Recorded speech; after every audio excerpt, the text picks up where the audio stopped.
नमस्कार दोस्तों, मैं कृष्ण शर्मा एक बार फिर से आपका स्वागत करता हूं हमारे YouTube channel PSC by DC sir पर। दोस्तों, जैसा आप सभी को पता है, MPPSC प्रीलिम्स की परीक्षा 26 अप्रैल को होने वाली है। अब यहाँ पर हमने देख लिया है कि अब हमारी MPPSC की परीक्षा में नेगेटिव मार्किंग भी आ चुकी है। नेगेटिव मार्किंग आ चुकी है यानी हमें हर एक क्वेश्चन का सही आंसर पता होना चाहिए, तभी हम उस पर टिक लगाएंगे। अन्यथा हमने कभी टिक लगाया तो हमारा 1 नंबर माइनस हो जाएगा। जो इनका तरीका है वह है 3 राइट -1 रॉन्ग, यानी इन्होंने बोला है कि एक सही आंसर होने पर हम आपको 3 नंबर देंगे, वहीं पर एक क्वेश्चन गलत होने पर आपका 1 नंबर माइनस किया जाएगा। ठीक है, तो टोटल पेपर अब हमारा होने वाला है 300 नंबर का, परंतु यहाँ पर नेगेटिव मार्किंग है तो आपको बहुत सोच समझ कर सॉल्व करना है। कारण ये है कि आपने एक भी गलती कर दी तो आपकी माइनस मार्किंग हो जाएगी। अब यहाँ पर नेगेटिव मार्किंग आ चुकी है, तो इसी को देखते हुए मैं आपके लिए एक नई सीरीज लेके आया हूँ MPPSC प्रीलिम्स 2026 के लिए, जिसका नाम रहने वाला है सिलेक्शन सीरीज। यहाँ सिलेक्शन सीरीज रोजाना YouTube पे आपको 9 बजे मिलने वाली है। कब मिलने वाली है? 9 बजे मिलने वाली है, जिसमें मैं आपको डेली 25 से ज़्यादा प्रश्न सॉल्व कराऊंगा, साथ में उसकी डिटेल भी आपको बताने वाला हूँ, जिससे आपके और ज़्यादा फैक्चुअल नॉलेज आपका अच्छा होगा, साथ में आपका नॉलेज भी बूस्टअप होने वाला है। तो आज से यह सीरीज शुरू हो रही है 21 जनवरी से, और यह सीरीज लगातार आपको 26 अप्रैल तक देखने को मिलने वाली है। यहाँ पर मैं इसमें कभी कभी आपको कोई टॉपिक भी समझा दूंगा, परंतु मेरा एक ही टारगेट है कि ज़्यादा से ज़्यादा आपको MCQ सॉल्व कराया जाए। इसमें हर प्रकार के MCQ होने वाले हैं, विशेषकर PYQ में इसमें सॉल्व कराने वाला हूं, जिसमें हम MPPSC द्वारा जो भी एग्जाम आयोजित कराया गया उसमें जो भी प्रश्न आए हैं उनको हम सॉल्व करेंगे। ठीक है, तो आज से यह सीरीज स्टार्ट हो रही है। जिसने यह सीरीज देख ली तो यकीन मानिएगा उसके 60 नंबर का पेपर लगभग इसी सीरीज से आ जाएगा, चाहे वह सीधे प्रश्न के रूप में आ सकता है या जो मैं आपको सॉल्यूशन प्रोवाइड कराऊंगा उसके रूप में आपको आ सकता है। तो आपको इसको शुरू से लेकर आखिरी तक डेली देखना है, क्योंकि यह आपके लिए बहुत महत्वपूर्ण है। आपको इसको देखने के लिए एक काम करना होगा कि आपको क्या करना है कि आप एक अपने लिए कॉपी खरीद लीजिए। कॉपी खरीदने के बाद आप क्या कीजिए, यहाँ पर जो भी मैं फैक्ट बता रहा हूँ उन्हें लिखना स्टार्ट कर दीजिए, और टेस्ट सीरीज लगातार लगाते रहिए। अच्छे से आपको तैयारी करना है। तो आइए स्टार्ट करते हैं हमारी सिलेक्शन सीरीज को, जिसका पहला प्रश्न है कि राष्ट्रकूट राजा दांती दुर्ग ने उज्जैन में किस यज्ञ को संपन्न किया था। यहाँ पर देखिए आपको एक फैक्ट मिल गया कि दांती दुर्ग किस वंश का राजा था। तो आपको याद रखना है कि दांती दुर्ग मुख्य रूप से राष्ट्रकूट वंश के राजा थे। ठीक है, यहां पर उसके द्वारा उज्जैन में हिरण गर्भदान यज्ञ संपन्न कराया गया था। देखिए, इस हिरण गर्भदान को स्वर्ण गर्भदान भी कहा जाता है। क्या कहा जाता है? स्वर्ण गर्भदान भी कहा जाता है। यहां मुख्य रूप से उन राजाओं के द्वारा कराए जाते हैं जो वंश से कौन नहीं होते हैं, क्षत्रिय नहीं होते हैं। कौन नहीं होते हैं? क्षत्रिय नहीं होते हैं, उनके द्वारा कराया जाता है इसे। ठीक है, यहाँ पर आप सभी को पता है कि पहले जो राष्ट्रकूट राजा थे वो किसके सामंत हुआ करते थे? चालुक्यों के सामंत हुआ करते थे। परंतु जैसे चालुक्य हारते हैं तो ये अपने आप को स्वतंत्र घोषित कर देते हैं, और स्वतंत्र घोषित करने के बाद यहाँ पर दांती दुर्ग सबसे पहले उज्जैन में हिरण गर्भदान कराता है। उसका ये मानना था कि मैं पूरे विश्व को जीतूंगा। ठीक है, अब उसको जीतने के लिए हिरण गर्भदान कराता है। अब जीतने के लिए यहाँ पर क्या होना जरूरी है? क्षत्रिय होना जरूरी है। तो यहाँ जो हिरण गर्भदान है यहाँ मुख्य रूप से क्षत्रियों के लिए कराया जाता था। तो ये क्षत्रिय बनने के लिए इसने हिरण गर्भदान कराया था। कहाँ पर? उज्जैन में। MPPSC इसको 3-4 तरीके से पूछ चुका है कि दांती दुर्ग किस वंश का राजा था, दांती दुर्ग ने कहाँ पर हिरण गर्भदान कराया था, स्वर्ण गर्भदान किस राजा के द्वारा कराया गया था। तो ये ऐसे 4-5 प्रश्न बार बार पूछे गए हैं, ये बात आपको याद रखना है। ठीक है। अब दूसरा प्रश्न आता है, संभागीय आयुक्त के संदर्भ में निम्नलिखित कथनों पर विचार कीजिए। अब देखिए अपने यहाँ कितने संभाग है, 10 संभाग है। अब जैसे हर एक जिले में एक कलेक्टर होता है, वैसे ही यहाँ पर एक संभाग में एक होता है संभाग आयुक्त, जो पूरे संभाग के प्रशासन को कंट्रोल करता है, ठीक है। अब इसके बारे में यहाँ पर विचार करने के लिए कहा गया है कि ब्रिटिश शासन के दौरान सर्वप्रथम 1829 में संभागीय आयुक्त पद को सृजित किया गया था। तो बिल्कुल सही है कि 1829 में संभागीय आयुक्त का पद सृजित हुआ था। दूसरा है, इसे जिला कलेक्टर्स के कार्यों पर निगरानी रखने के लिए सृजित किया गया है। तो बिल्कुल सही है कि सर कुछ जिलों को मिलाकर बनता है एक संभाग। तो वहाँ संभाग जिलों में कौन होता है, तो आप सभी को पता है कलेक्टर होता है। तो जो कलेक्टर के कार्यों की जो निगरानी रखता है उसे हम क्या बोलते हैं, संभाग आयुक्त बोलते हैं, ठीक है। तो इसका राइट आंसर है 1 और 2 दोनों। अब अगले प्रश्न पे चलते हैं, देवी अहिल्याबाई होलकर का जन्म कहां पर हुआ था। अब देखिए देवी अहिल्याबाई होलकर, तो सीधी सी बात है, यहां पर आपको समझ में आ रहा, होलकर वंश की यह राजकुमारी, होलकर वंश की यह क्या थी, रानी थी। इनका जन्म होता है, आप सभी को याद रखना है कब होता है, 31 मई 1725 को इनका जन्म होता है। अब इनका जन्म कहाँ पर होता है, तो ये मुख्य रूप से महाराष्ट्र का एक गांव होता है, उसका नाम रहता है चोंडी गांव। क्या नाम रहता है, चोंडी गांव। वहाँ पर जो पाटिल गांव के पाटिल होते थे, यानी जो पटेल, अपने इधर पटेल बोलते हैं, यहाँ पर पाटिल बोला जाता था, उनके परिवार में इनका जन्म होता है चोंडी गांव में। कहाँ पर, महाराष्ट्र में। कब, 31 मई 1725 में। 8 साल की उम्र में इनका विवाह किसके साथ हो जाता है, तो आप सभी को पता है कि मल्हार राव होलकर के जो बेटे होते हैं उनका नाम रहता है खांडे राव होलकर। खांडे राव होलकर के साथ इनका क्या हो जाता है, विवाह हो जाता है। फिर होलकर, खांडेराव होलकर की जैसे मृत्यु होती है तो यहाँ पर देवी अहिल्याबाई को वहाँ की रानी बनाया जाता है। फिर ये महेश्वर को अपनी राजधानी स्थानांतरित कर देती है और महेश्वर में किले का निर्माण भी कराती है। ये भैया बहुत अच्छी शासिका थी, इसलिए इन्हें लोक माता के नाम से भी जाना जाता है। तो याद रखना, देवी अहिल्याबाई होलकर का जन्म 31 मई 1725 को हुआ था। इसीलिए इंदौर शहर का आप सभी को पता है 31 मई के दिन एक दिवस मनाया जाता है इंदौर में, ठीक है। उसका नाम आपको कमेंट बॉक्स में जरूर बताना है कि 31 मई को इंदौर में कौन सा दिवस मनाया जाता है। फिर अगला प्रश्न है कि निम्नलिखित में से कौन भोपाल की महिला नवाब थी। नवाब नहीं थी, तो देखिए कुदसिया बेगम भोपाल की पहली बेगम थी, बिल्कुल सही है। सिकंदर जहां बेगम, सर ये 1857 की क्रांति के दौरान क्या थी, भोपाल की बेगम थी, तो ये भी आपने पढ़ाया है। शाहजहां बेगम, तो सर ये भी आपने पढ़ा है शाहजहां बेगम के बारे में, परंतु हजरत महल बेगम के बारे में हमने नहीं पढ़ा है और इनके बारे में पढ़ा है। तो ये 1857 की क्रांति के दौरान आप सभी को पता होगी अवध की रानी थी। कहाँ की रानी थी, अवध की रानी थी। तो यहाँ पर इसका राइट आंसर क्या हो जाता है, हजरत महल बेगम हो जाता है। कुदसिया बेगम के बारे में आपको याद रखना है कि पहली बेगम थी भोपाल की, कौन, कुदसिया बेगम। साथ में इनके बारे में एक और फैक्ट याद रखना है कि इनके द्वारा यहाँ पर गौहर महल का निर्माण कराया गया था। कौन से महल का, गौहर महल का निर्माण कराया गया था। साथ में यहाँ पर जामा मस्जिद, जो जामा मस्जिद का कार्य भी किसने कराया था, तो यह कुदसिया बेगम के द्वारा ही कराया गया था, ठीक है। इस गौहर महल को पहले नजर बाग के नाम से जाना जाता था। किस नाम से, नजर बाग के नाम से जाना जाता था। तो ये कुछ फैक्ट मैंने आपको एक्स्ट्रा बताएं, इन सभी को आपको याद रखना है।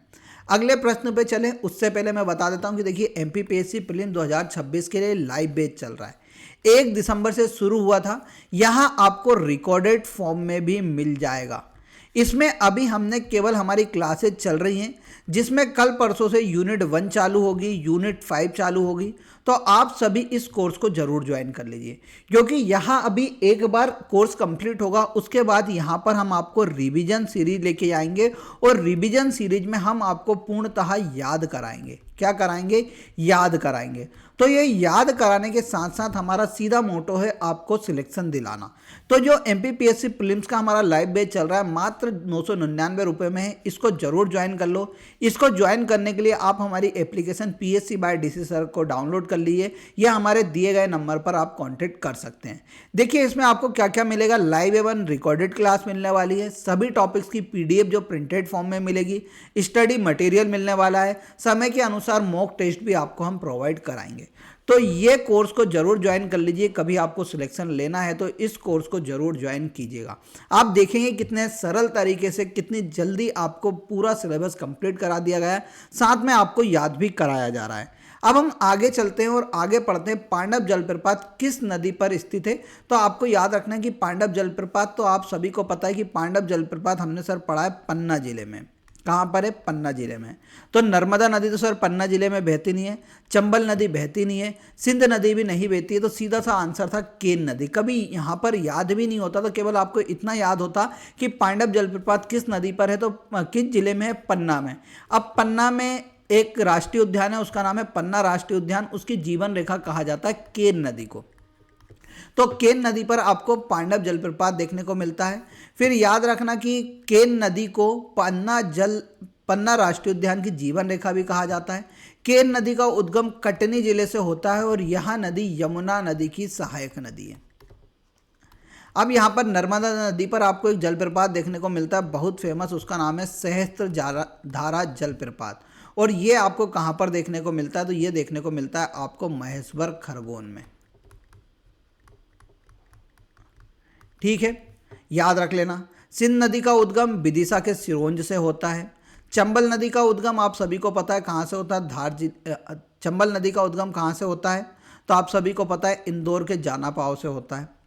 नर्मदा नदी का उद्गम अमरकंटक से होता है। तो ये सभी भी बात याद रख लेना। अगला प्रश्न है 1920-21 में सागर में रतौना सत्याग्रह क्यों हुआ था?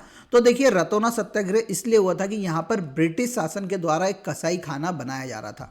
कसाई खाना जिसे बूचड़ खाने के नाम से भी जानते हैं, यहाँ पर मुख्य रूप से गाय और बैलों को काटा जाता। तो यहाँ पर यहाँ के एक व्यक्ति थे, उनका नाम था शेख रमजान। शेख रमजान इसके विरोध में उतरते हैं सबसे पहले, और इसके विरोध में यहाँ पर सागर में क्या करने लगते हैं? ये आंदोलन करने लगते हैं। इसको तेजी देते हैं यहाँ के एक युवा नेता रहते हैं, उनका नाम रहता है अब्दुल गनी। इनके द्वारा इसे क्या दी जाती है? तेजी दी जाती है। बाद में इससे जुड़ जाते हैं माखन लाल चतुर्वेदी, और माखन लाल चतुर्वेदी अपना एक समाचार पत्र प्रकाशित करते थे जिसका नाम था, आप सभी को पता होगा, कर्मवीर। इस कर्मवीर पत्रिका में ये क्या करते हैं? आलोचना करते हैं किसकी? रतौना सत्याग्रह या कसाई घर के स्थापना के विरोध में। ये कर्मवीर में बहुत सारा लेख लिखते हैं। ये बात पूछी गई थी कि रतौना सत्याग्रह का उल्लेख किस पत्रिका में किया था माखनलाल चतुर्वेदी ने? तो उनकी पत्रिका कर्मवीर में किया था इन्होंने। तो ये किसका है भैया? कसाई घर के स्थापना के विरोध में 1920-21 में सागर में क्या हुआ था? रतौना सत्याग्रह। ये दोनों प्रश्न बार बार पूछे जाते हैं कि रतौना सत्याग्रह कहाँ हुआ था, तो आपको याद रखना है सागर में हुआ था। फिर देखिए यहाँ पर एक प्रश्न कि गोंड जनजाति में जो प्रचलित टोटम है वहाँ उनके प्रतीकों को सही तरीके से मिलाइए। देखिए यहाँ पर टोटम को अपन को मिलाना है, तो देखिए नेतम अपन को पता नहीं है, बाकरा अपन को पता नहीं है, टीकम अपन को पता नहीं है, ईरापत्री अपन को पता नहीं है कि भैया हमें तो कुछ भी नहीं पता है। तो देखो मैं आपको बता देता हूँ कि देखिए ये टोटम चलता है तो नेतम का मतलब होता है टीक का पेड़, ठीक है। फिर बाकरा मतलब होता है महुए का पेड़। फिर टीकम का मतलब होता है एक जंगली बिल्ली, और ईरापत्री का मतलब होता है कुत्ते का नाम है ईरापत्री। तो ये चार प्रकार के टोटम किस में चलते हैं? गोंड जनजाति में चलते हैं। तो इसका राइट आंसर हो जाता है डी वाला। डीसी सर ने जब यूनिट 10 पढ़ाई है तो यूनिट 10 में आपको प्रमुख टोटम भी पढ़ा है, तो आपको ये प्रश्न सीधा आसानी से बन जाना था। अगला है पिथौरा चित्रकला मध्य प्रदेश की किस जनजाति से संबंधित है? तो आप सभी को पता है पिथौरा चित्रकला मुख्य रूप से भील जनजाति से संबंधित है। जो भील जनजाति की एक उपजाति है राठवा जनजाति, वहाँ राठवा जनजाति क्या करती है? मुख्य रूप से पिथौरा चित्रकला के लिए जानी जाती है। इनमें आप सभी ने नाम सुना होगा भूरी बाई, फिर उसके बाद सुना होगा पेमा फाल्या। ये लोग क्या है? प्रमुख पिथौरा चित्रकला के जाने माने कलाकार है। इसमें मुख्य रूप से किसका अंकन किया जाता है? तो अपन ने देखा है कि जानवरों का अंकन, मुख्य रूप से घोड़े का अंकन किया जाता है पिथौरा चित्रकला में। अगले प्रश्न पे चले उससे पहले मैं एमपीपीएससी प्रीलिम्स के लिए हमारे यहाँ 3 टेस्ट सीरीज चल रही है। एक है जिसमें 50 FLT आपको मिल रही है मात्र 199 रुपये में, बहुत इंपॉर्टेंट है। इसमें हमने जो 3R-1W वाला कॉन्सेप्ट के आधार पर आपको ये यूनिट टेस्ट सीरीज प्रोवाइड कराई है। इसके साथ एक 75 टेस्ट सीरीज वाली चल रही है जिसमें हमारे यहाँ 50 यूनिट वाइज और 25 एफएलटी है, जिसमें टोटल कितने टेस्ट होने वाले हैं 50। यह मात्र आपको 350 रुपये में मिल रही है। यहाँ भी न्यू पैटर्न पे आधारित है। साथ में आपको 299 में 14,000 MCQ मिल रहे हैं टॉपिक वाइज। तो आपको ये तीनों टेस्ट सीरीज में से जो भी अच्छी लगे वो आपको ज्वाइन कर सकते हैं। इसके डेमो टेस्ट हमने आपको फ्री में प्रोवाइड कराए हैं, आप डेमो टेस्ट जाके दीजिए, आपको समझ में आ जाएगा कि हाँ हम कहाँ पर गलती कर रहे हैं या टेस्ट का मुख्य रूप से आधार क्या है, किस प्रकार से टेस्ट का बेसिक आ रहा है जैसे हमारे एग्जाम में आते हैं। सबसे अच्छी बात है हम आपको इसमें PDF प्रोवाइड करा रहे हैं जिनको आप निकला के ऑफलाइन मोड पर भी दे सकते हैं। तो इस टेस्ट सीरीज को ज्वाइन करने के लिए आप हमारी application PSC by DC sir को डाउनलोड कर लीजिए और इस टेस्ट सीरीज को जिसने ज्वाइन कर लिया उसका सिलेक्शन पक्का है, क्योंकि आपने जब प्रीवियस ईयर में टेस्ट सीरीज ली होगी तो आपको समझ में आया होगा कि हाँ यहाँ से सब कुछ पेपर में आता है। अगले प्रश्न पे चलते हैं, इंदौर से मालवा अखबार का प्रकाशन कब हुआ था? तो इंदौर से जो मालवा अखबार का प्रकाशन होता है वह होता है 6 मार्च 1849 को। यहाँ मुख्य रूप से हिंदी भाषा का एक साप्ताहिक पेपर था और इसके जो इसके जो लेखक थे या इसके जो संपादक थे उन संपादक का नाम था पंडित प्रेम नारायण। पंडित प्रेम नारायण ने इस पेपर को क्या करा था, मुख्य रूप से प्रकाशित किया था। याद रखना ये पूरे फैक्ट। अगस्त 2024 में भारत की पहली डेंगू वैक्सीन तीसरे चरण में नैदानिक परीक्षण किस स्वदेशी डेंगू वैक्सीन के साथ किया गया? तो उसका नाम था डेगियोल। ठीक है, बस आप इसका इतना ही याद रख लो, डेगियोल। अगले प्रश्न पे चलते हैं, मध्य प्रदेश औद्योगिक संवर्धन नीति 2025 का उद्देश्य वर्ष 2030 तक राज्य घरेलू उत्पाद को 2.9 लाख करोड़ से कितने करने का लक्ष्य किया गया है? तो इसका राइट आंसर है, आपको याद रखना है 6 लाख करोड़ यानी 6 लाख करोड़ तक लेके जाना है सकल घरेलू उत्पाद को। ठीक है, तो देखो मध्य प्रदेश औद्योगिक संवर्धन नीति आपको याद रखना है 2025। इसका लक्ष्य क्या है? 2030 तक GDP को ले जाना। तो अभी हमारी GDP है 2.9 लाख करोड़ की, जिसे हमें 2030 तक 6 लाख करोड़ तक का करना है, लगभग दुगना करना है। ठीक है, अब अगला प्रश्न है, जाम गोदरानी पहाड़ी पर स्थित पवन चक्कियाँ किस जिले में? तो जाम गोदरानी आप सभी को पता है मध्य प्रदेश में पवन चक्कियों के लिए बहुत फेमस है और यहाँ है देवास जिले में। बार बार प्रश्न पूछा जाता है, याद रखना। अगले प्रश्न पे, भील जनजाति में अतक और ओधक क्या है? तो भैया आपको याद रखना है कि भील जनजाति में अतक और ओधक है, ये एक इनकी सामाजिक रीति रिवाज है। अगले प्रश्न पे चलते हैं, चीलर बांध किस नदी पर स्थित है? तो चीलर बांध भैया शाजापुर जिले में स्थित है। बांध किस जिले में है? शाजापुर में एक चीलर नदी है, वहां पर यह बांध स्थित है। ठीक है, बड़वानी में आप सभी को पता है लोअर गोई परियोजना है, जिसे आज की डेट में भीमा नायक परियोजना के नाम से भी जानी जाती है। यहाँ पर जामनेर परियोजना है देवास में। धार में आप सभी को पता है माही परियोजना है। तो ये कुछ परियोजनाएं भी आप याद रख लेना। चीलर बांध कहाँ पर है? शाजापुर में है और यह चीलर नदी के ऊपर बना हुआ है। अगले प्रश्न पे चलते हैं। अगले प्रश्न में मशीन लर्निंग का वह प्रकार। इसमें इनने मशीन लर्निंग के बारे में पूछा है कि जो मॉडल को पर्यावरण की खोज और उससे कुछ कार्यों के लिए पुरस्कार और दंड प्राप्त करके सीखने की अनुमति देता है। यानी देखो कि कुछ कार्य करता है जो सही भी हो सकता है, गलत भी हो सकता है। सही करेगा तो उसे पुरस्कार देगा, नहीं तो दंड करता है और उसे सीखने की अनुमति देता है कि आप वापस सीखिए मैंने जो दंड दिया या पुरस्कार से, और मुझे क्या दीजिए, सही से उत्तर दीजिए। तो इसको मुख्य रूप से सुदृढ़ीकरण शिक्षण कहा जाता है, या इंग्लिश में अपन बोलेंगे तो क्या कहा जाता है? रेनफोर्समेंट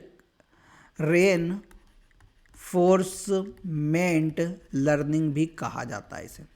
ठीक है, याद रखना, ये MPPSC 2 से 3 बार पूछ चुका है। देखिए मैं एक एक बार करके आपको समझा देता हूँ।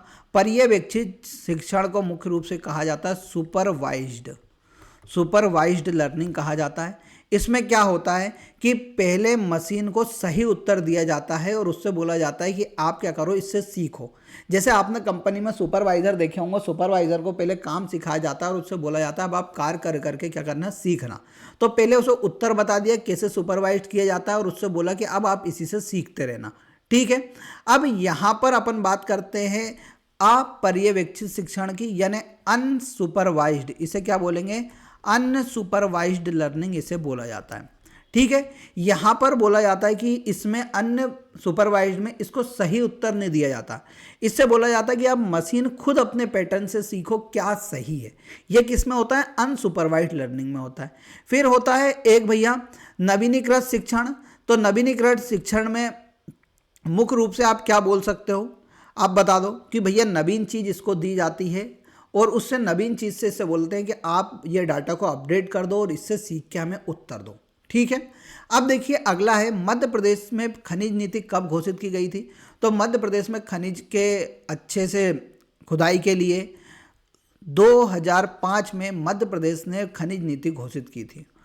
ठीक है, याद रखना। फिर अगले प्रश्न पे चलते हैं। तो मुख्यमंत्री सुगम परिवहन सेवा का मुख्य उद्देश्य क्या है? तो इसका राइट आंसर है ग्रामीण रहवासियों को सुलभ और सस्ता परिवहन उपलब्ध कराना मुख्यमंत्री सुगम परिवहन सेवा का क्या है?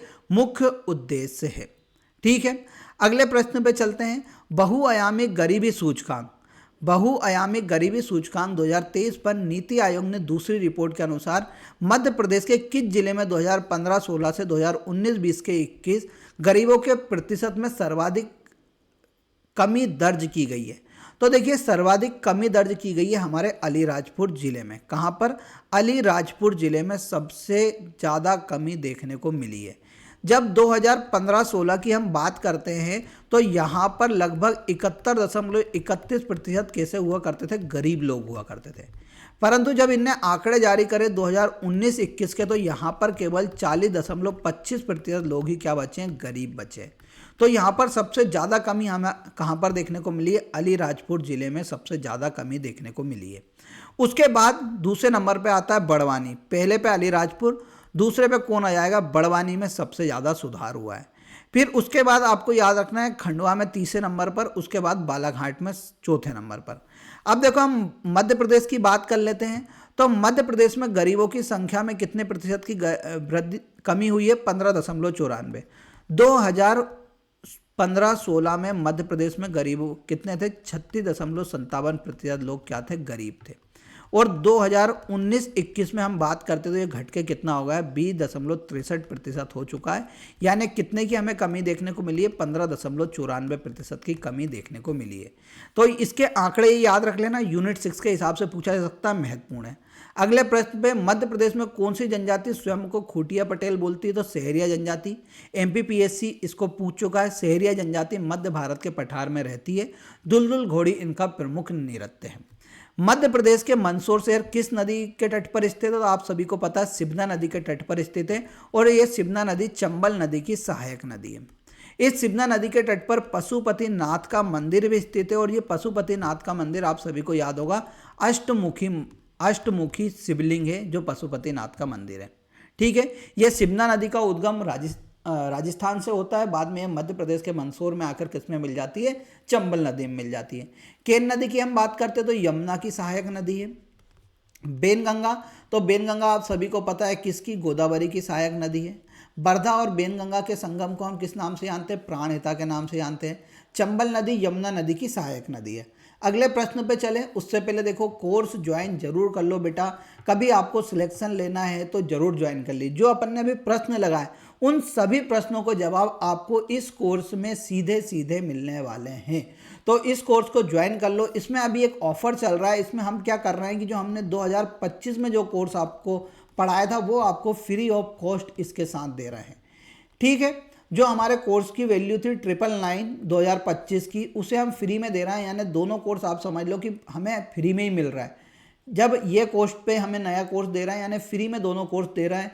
इस 2025 के बीच में आपको जो सर ने याद कराई थी वो क्लासेस भी आपको मिलने वाली हैं। अगले प्रश्न पे चलते हैं। निम्न में से किस महत्वाकांक्षी योजना का देश में सर्वोत्तम क्रियान्वयन के लिए मध्य प्रदेश को वर्ष 2021-22, 23-24 में भारत सरकार द्वारा अवार्ड से सम्मानित किया गया है? तो इसका राइट आंसर है कृषि अवसंरचना निधि योजना। यहाँ आइए कब आई थी? 2020 में यह योजना लागू की गई और इसका मुख्य उद्देश्य जो है वह है कि जो फसलों में नुकसान हो रहा है कटाई के दौरान उसको कम करना, साथ में किसानों की आय बढ़ाना। इसके लिए कृषि अवसंरचना निधि योजना 2020 में लाई गई थी, जिसके 3 साल से लगातार क्रियान्वयन में मध्य प्रदेश को अवार्ड दिया गया है। ठीक है, फिर मध्य प्रदेश राज्य अनुसूचित जनजाति आयोग अधिनियम किस वर्ष पारित हुआ था? तो 1995 में पारित होता है। उसके बाद 29 जून 1995 को मध्य प्रदेश में एक वैधानिक कानून जिसका नाम रहता है राज्य अनुसूचित जनजाति आयोग की स्थापना की जाती है। वर्तमान में इसके जो अध्यक्ष हैं उनका नाम है नरेंद्र मरावी। क्या है भैया? नरेंद्र मरावी वर्तमान में अध्यक्ष है। राष्ट्रीय एसटी एससी आयोग के जो अध्यक्ष हैं उनका नाम है अंतर सिंह आर्य, एसटी आयोग के अध्यक्ष है। ठीक है, अब अगले प्रश्न पे चलते हैं। मध्य प्रदेश के किस साहित्यकार को साहित्य एवं शिक्षा में योगदान के लिए 2025 में पद्मश्री से सम्मानित किया गया था? तो देखो 2025 में 5 लोगों को पद्मश्री से सम्मानित किया गया था। ये 5 लोग थे भैया। एक थे भेरू सिंह चौहान, एक का नाम क्या था बेटा? भेरू सिंह चौहान था।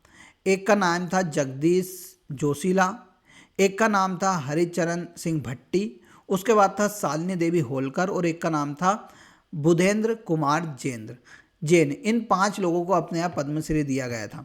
अब इसमें से भेरू सिंह चौहान थे, ये मालवा की कला के लिए फेमस थे, तो इन्हें तो कला में दे दिया गया था। फिर जो हरचंद सिंह भट्टी हैं, इन्हें चित्रकला के लिए दिया गया था। जगदीश जोशीला साहब हैं, इन्हें साहित्य एवं शिक्षा के लिए दिया गया था। ये 3 लोग हो गए। फिर चौथी हमारी कौन थी? शालिनी देवी होलकर।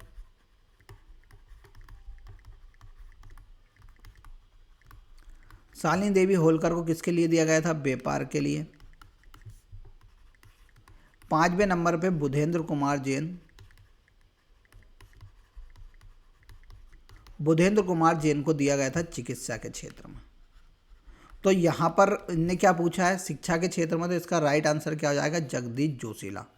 अगले प्रश्न पे चलते हैं। अगले प्रश्न से पहले मैं आपको बता दूं कि हमने मध्य प्रदेश की जनजातियों के 1000 महत्वपूर्ण क्वेश्चन की एक पीडीएफ जारी की है, जो मात्र आपको 55 रुपये में मिलने वाली है।